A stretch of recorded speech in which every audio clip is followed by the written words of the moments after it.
भर्ती की थी 20 इंस्पेक्टर की, उनके इंटरव्यू लिए थे और जैसा अभी पढ़ा भी है माननीय हुड्डा साहब ने, उसके अंदर कहा कहीं में तो उनके सिग्नेचर भी मैच नहीं कर रहे हैं माननीय अध्यक्ष जी, और उनकी जो लिखाई है वो भी मैच नहीं कर रही, क्योंकि कोर्ट ने कहा, डिसीजन उन्होंने ये दिया कि पिछले दिनों अभी कोर्ट का आदेश आया है कि हम इसके ऊपर अभी कुछ कर नहीं सकते, परंतु इसके लिए एक कमेटी जो हरियाणा स्टाफ सिलेक्शन कमीशन की है उसने इसके ऊपर बैठ करके करना चाहिए था, उसकी इंक्वायरी करनी चाहिए थी, देखनी चाहिए थी। ये लंबा समय हो गया, 16 साल हो गए माननीय अध्यक्ष जी उस बात को, 16 वर्ष हो गए और 16 वर्षों के अंदर लगातार वो कोर्ट में चलता रहा। परंतु मैं ये बताना चाहता हूं कि जो याचिका करता है अमित कुमार है और वो पानीपत का है जिसने पिटीशन दायर की थी, क्योंकि उसके साथ शोषण हुआ है। वो कहने लगा कि मेरे नंबर कम लगे, मैं टॉप आया था और इंटरव्यू के अंदर नंबर कम दे दिए, मैं सबसे पीछे रह गया, मैं सिलेक्शन नहीं मेरी हो सकी, कोई और आ गया। ये उसका आरोप था और उसने ये माननीय न्यायालय के अंदर वो लेकर के इस मुद्दे को गया। माननीय न्यायालय ने आदेश देने से इसके ऊपर कोई टिप्पणी नहीं की जानी चाहिए। माननीय न्यायालय ने कहा है याचिकाकर्ता यदि निर्णय से संतुष्ट नहीं है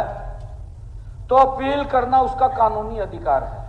ये माननीय कोर्ट ने कहा। परंतु एक बात स्पष्ट है कि याचिकाकर्ता के आरोपों में एक आरोप यह भी था कि अर्जुन राठिया और दीपक नाम के 2 चयनित उम्मीदवारों ने लिखित परीक्षा भी नहीं दी, खाली कागज दे आए।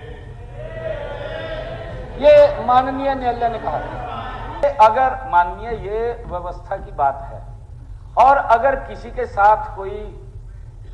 अन्याय हुआ है और उस व्यक्ति ने अपनी बात को उठाया है,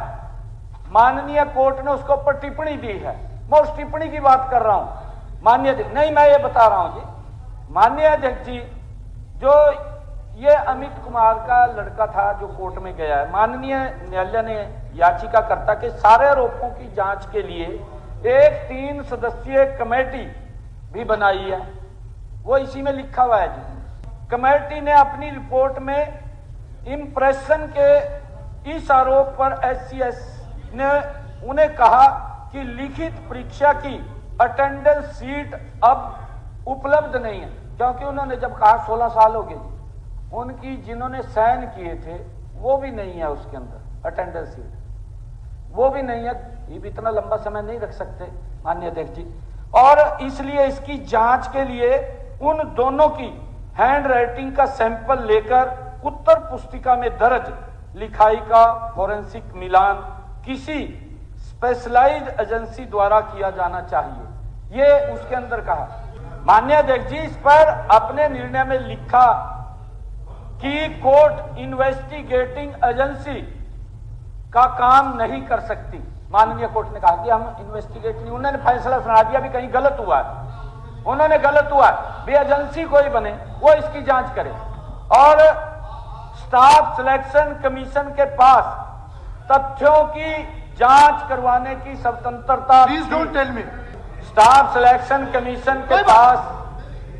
आप अपनी बात पूरी कीजिए, आप अपनी बात के पूरी पास कीजिए। तथ्यों फिर की बजट जांच पे करने की स्वतंत्रता थी, ये माननीय कोर्ट ने कहा। मैं आज ये अगर विषय उठ रहा है, हमारे माननीय सदस्य ने उठाया और हमारे विपक्ष के भी इसके बारे में कह रहे हैं, मैं एक बात अवश्य यहां पर आज कहना चाहूंगा कि हम